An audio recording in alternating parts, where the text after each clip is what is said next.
Bienvenidos al culto evangélico dominical, que emitimos a través de nuestro canal Televisión Evangélica por Internet.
Jesús dijo: Id por todo el mundo y predicad el Evangelio a toda criatura. El que creyere y fuere bautizado, será salvo, mas el que no creyere, será condenado. Os invito, queridos hermanos y amigos, a abrir vuestros Nuevos Testamentos en la primera epístola del apóstol San Pablo a los Corintios, para leer una porción de la palabra de Dios, empezando en el versículo 17 del capítulo 1.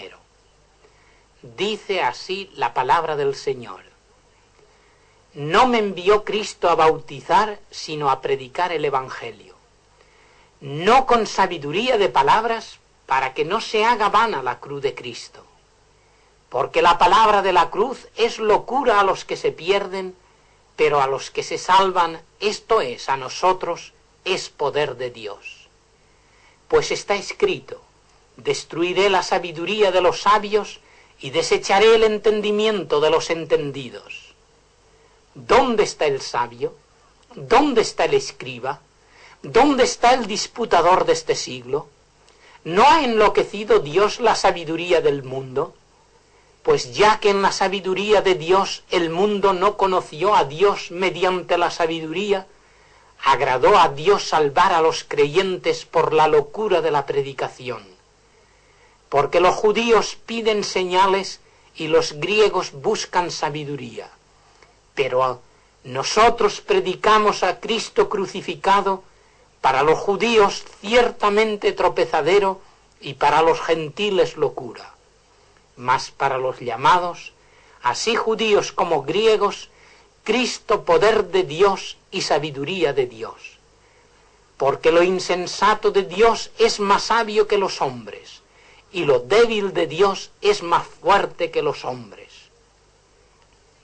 Pues mirad, hermanos, vuestra vocación, que no sois muchos sabios según la carne, ni muchos poderosos, ni muchos nobles, sino que lo necio del mundo escogió Dios para avergonzar a los sabios, y lo débil del mundo escogió Dios para avergonzar a lo fuerte, y lo vil del mundo y lo menospreciado escogió Dios, y lo que no es para deshacer lo que es, a fin de que nadie se jacte en su presencia.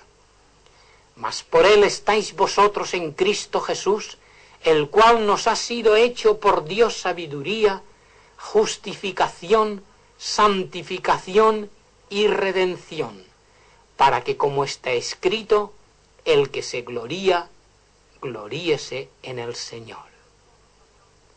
Y unas palabras más que encontramos en el capítulo 1 de la carta a los Romanos, donde en el versículo 16 leemos: no me avergüenzo del Evangelio, porque es poder de Dios para salvación a todo aquel que cree.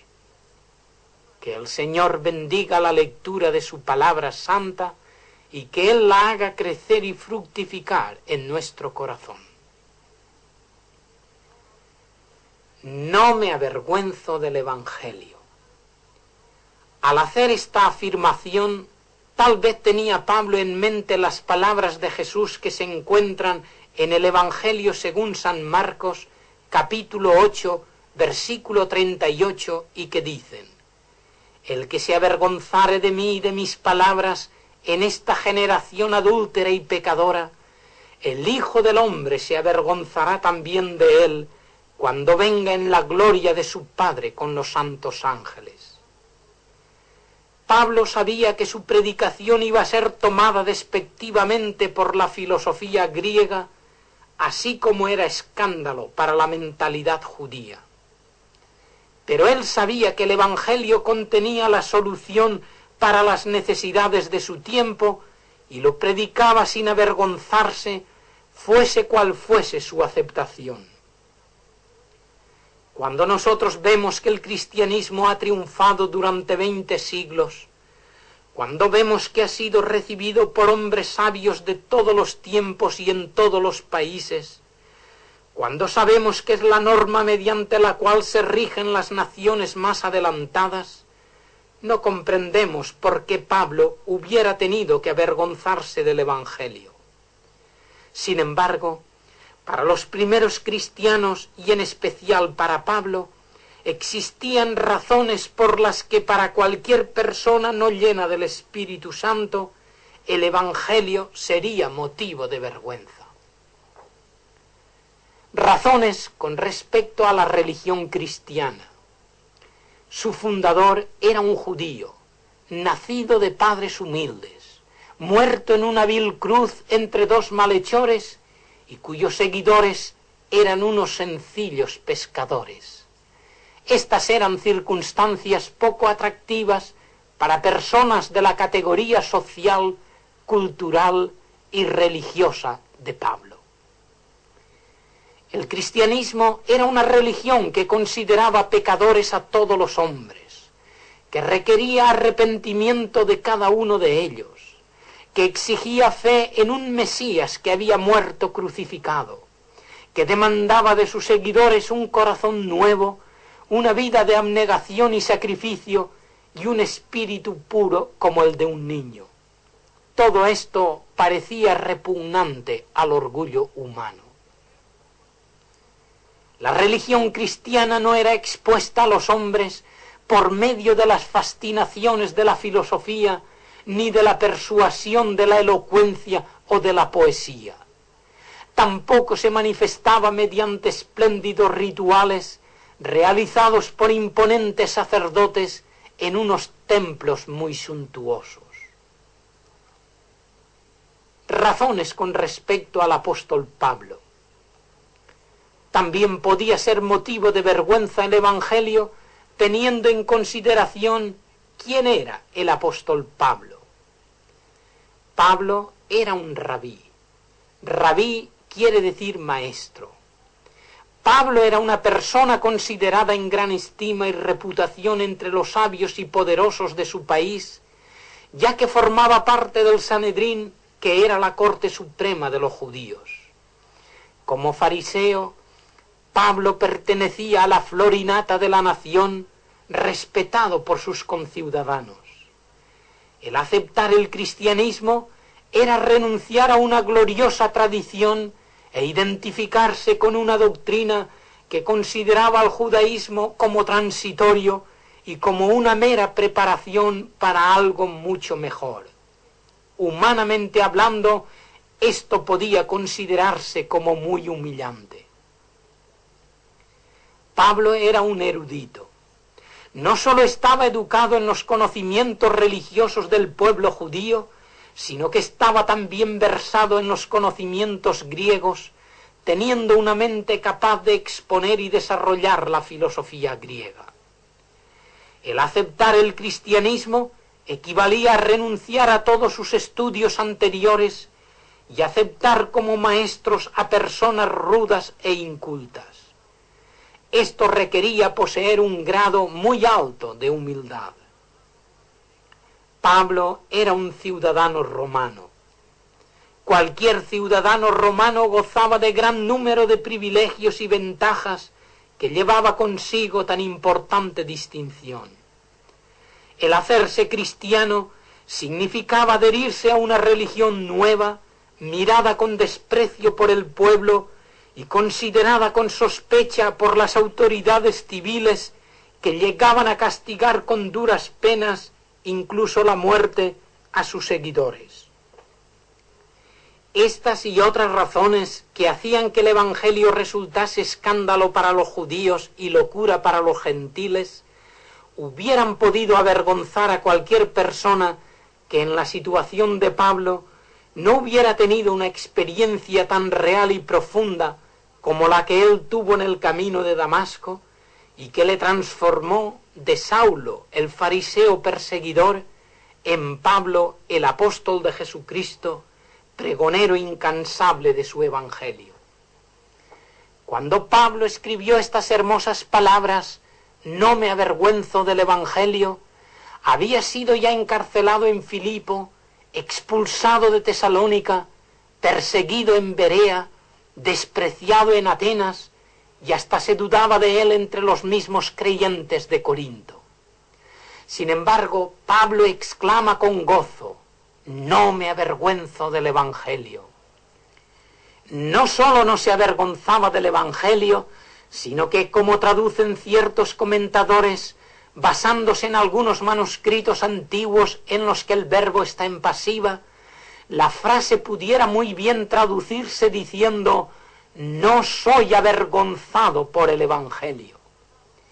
Pero la expresión griega no solo viene a expresar negativamente el sentido de la frase, sino que su pensamiento es más bien positivo, y así lo traduce William Barclay en su comentario, queriendo decir, «Me gozo en el evangelio, estoy orgulloso del evangelio. El evangelio no solo no le ha puesto en ridículo y nunca le ha dejado en mal lugar, sino que el evangelio ha sido para Pablo motivo de gozo». No me avergüenzo del evangelio. La palabra evangelio significa buenas nuevas y es el centro y el corazón del cristianismo. En el griego clásico tenía 3 significados. En un principio significó la recompensa dada a un mensajero por traer buenas nuevas. Más adelante significó los sacrificios hechos a los dioses cuando se recibían las buenas nuevas. Por último, la palabra evangelio significó las buenas nuevas en sí mismas. En la Septuaginta se usó esa palabra para indicar las buenas nuevas de victoria en una batalla, tal como leemos en 1 de Samuel 31:9. También se usaba para indicar las buenas nuevas por el nacimiento de un niño, tal como encontramos en Jeremías 20. En el Salmo 40:10, el verbo evangelizar tiene que ver con el poder salvador de Dios y su justicia. En el libro de Isaías se usa para anunciar la venida del ungido de Dios a su pueblo. En algunos papiros se halla la palabra evangelio hablando de un esclavo que trae las buenas nuevas de que su general ha ganado una batalla. Asimismo, se encuentra la palabra evangelio en una inscripción romana en la que se lee que el nacimiento del emperador Augusto era el principio de las buenas nuevas para el mundo. En el Nuevo Testamento, la palabra evangelio compendia y resume todo el mensaje cristiano. De las 72 veces que se usa, 54 de ellas se hallan en las epístolas de Pablo. Para el apóstol Pablo, el cristianismo se reducía a las buenas nuevas halladas en Cristo Jesús. Buenas nuevas de verdad, sabiendo lo que hay que creer.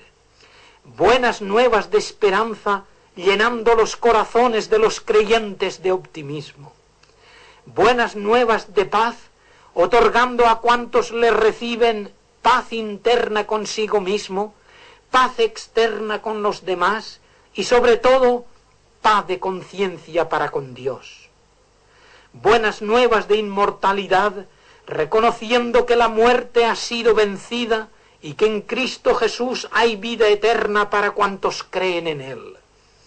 Buenas nuevas de salvación, asegurándonos que en Cristo Jesús tenemos ganada la victoria, porque a través de nuestra fe en Él, Dios nos considera como si fuéramos justos, aunque no lo seamos.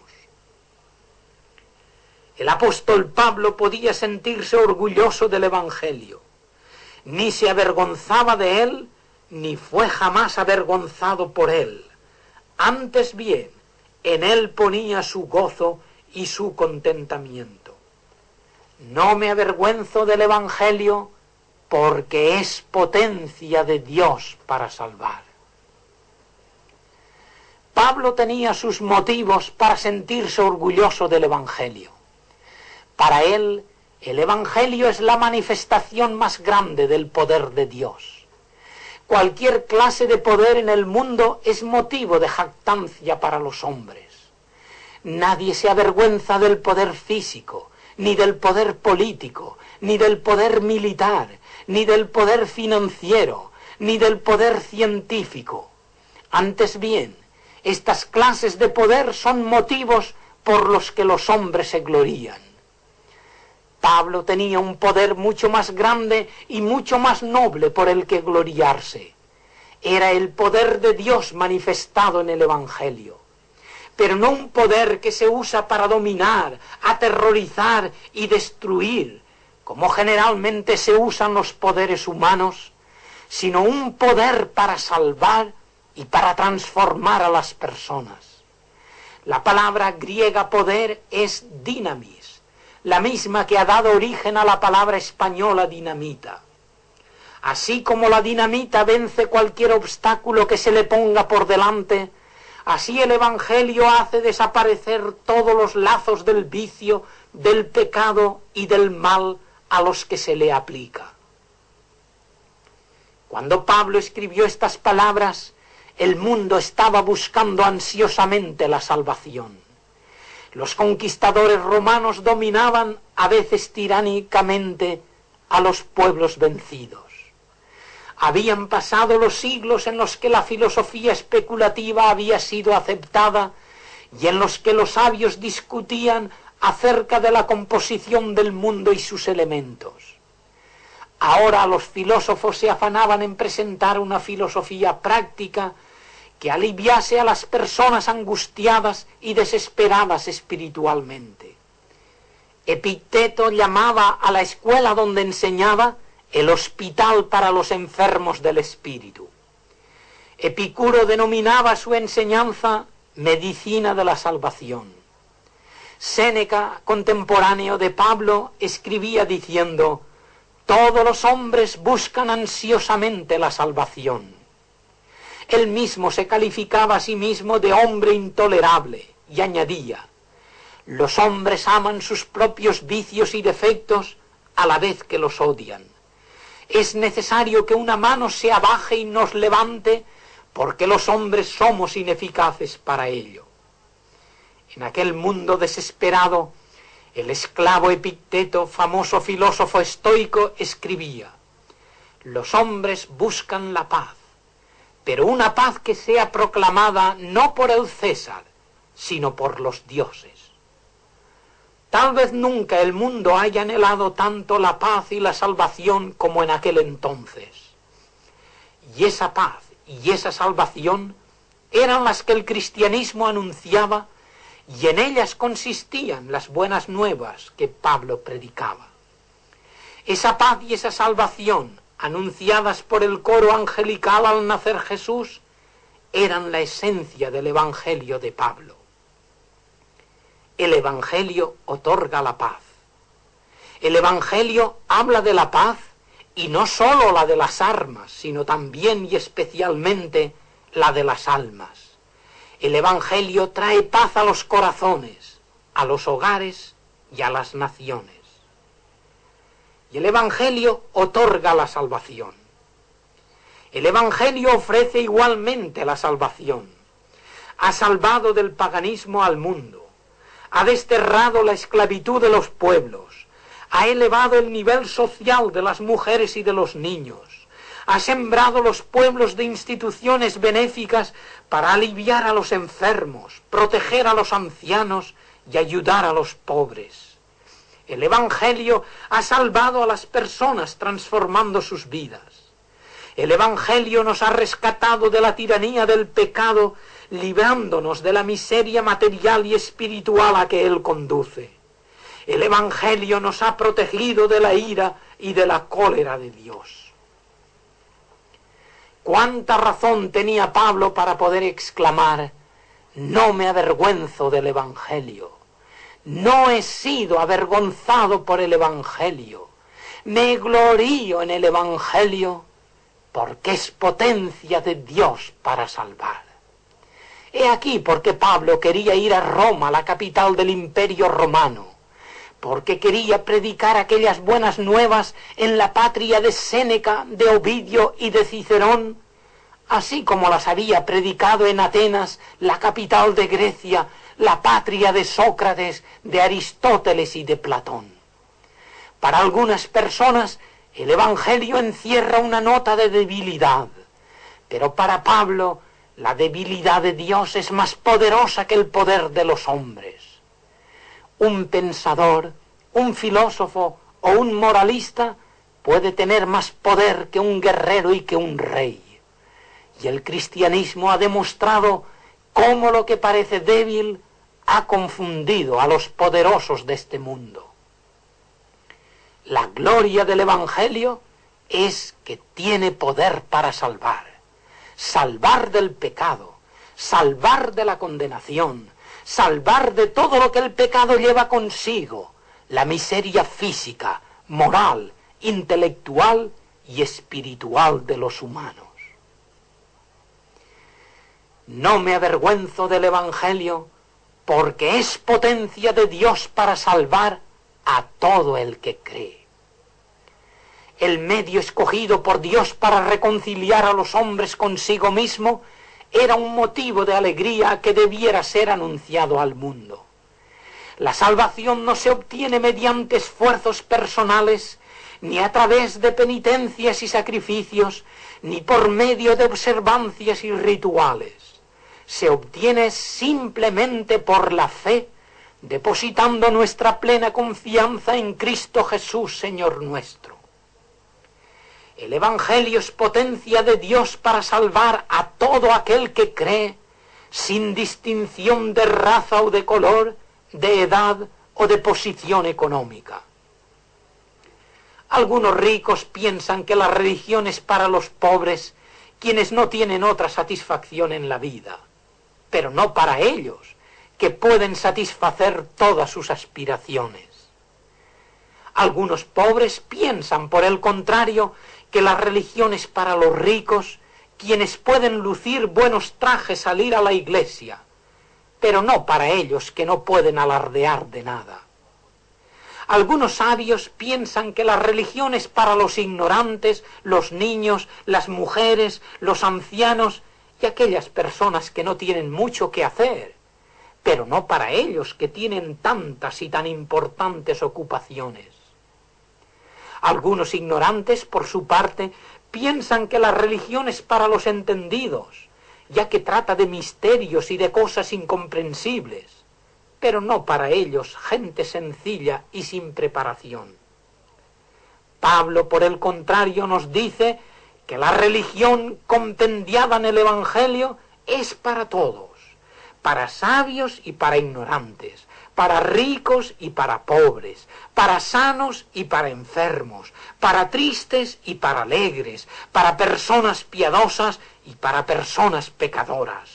El Evangelio es para todo el mundo.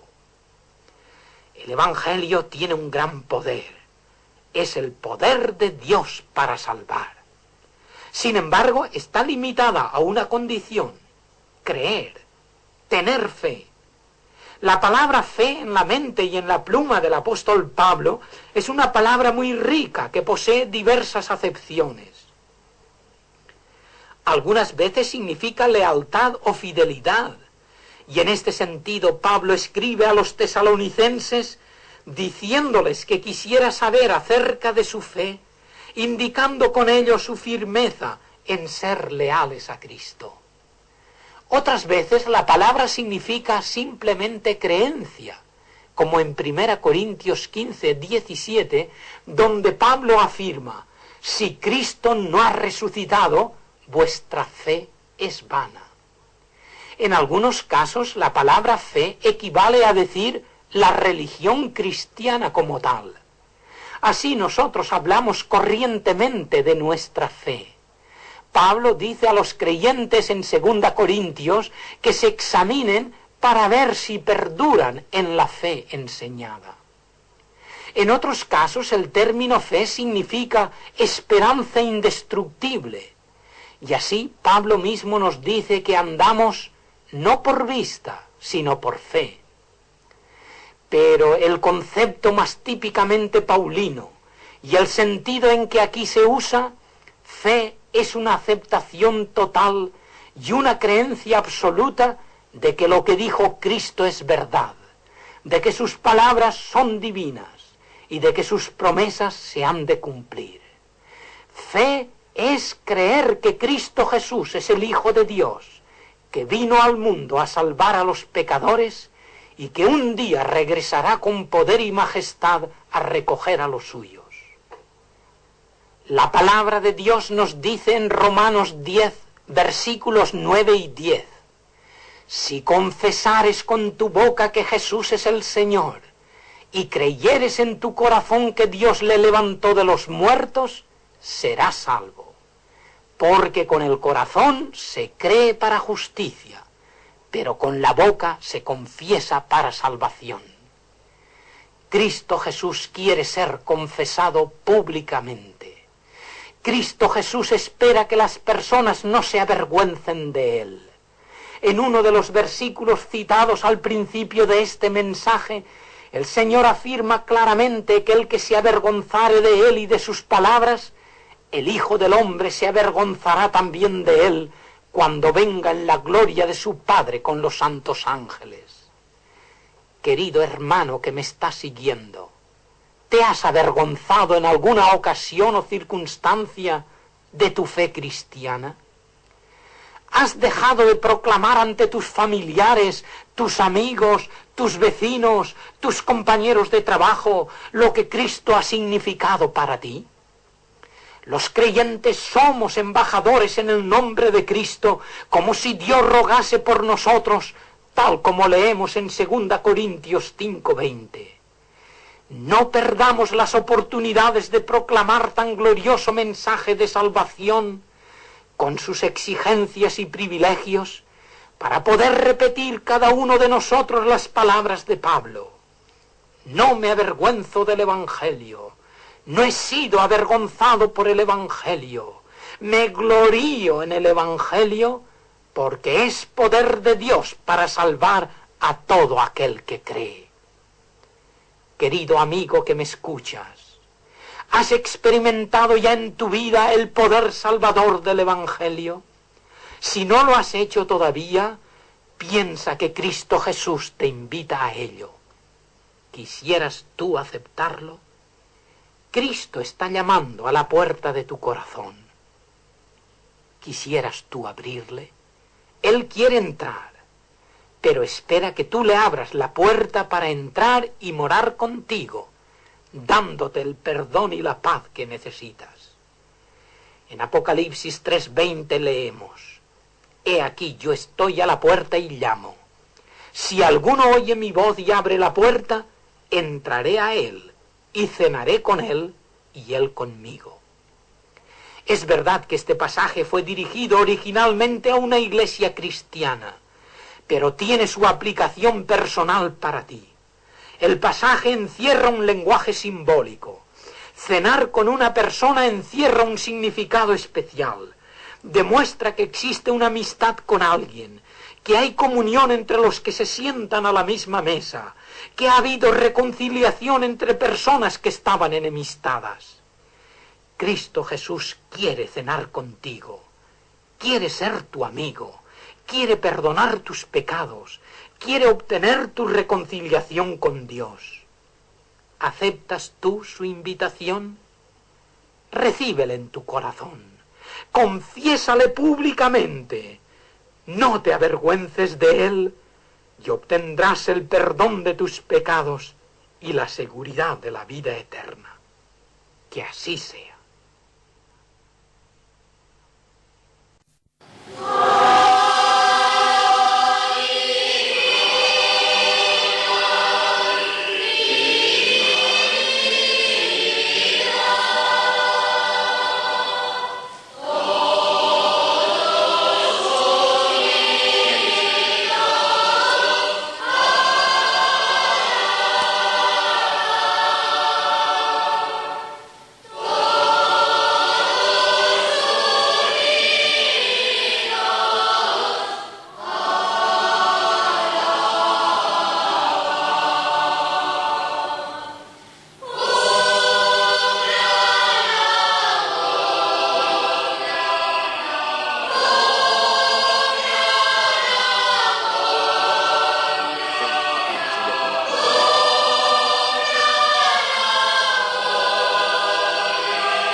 Te esperamos cada día de la semana en nuestra página web www.mensajesmusicalesevangélicos.com. Que Dios te bendiga.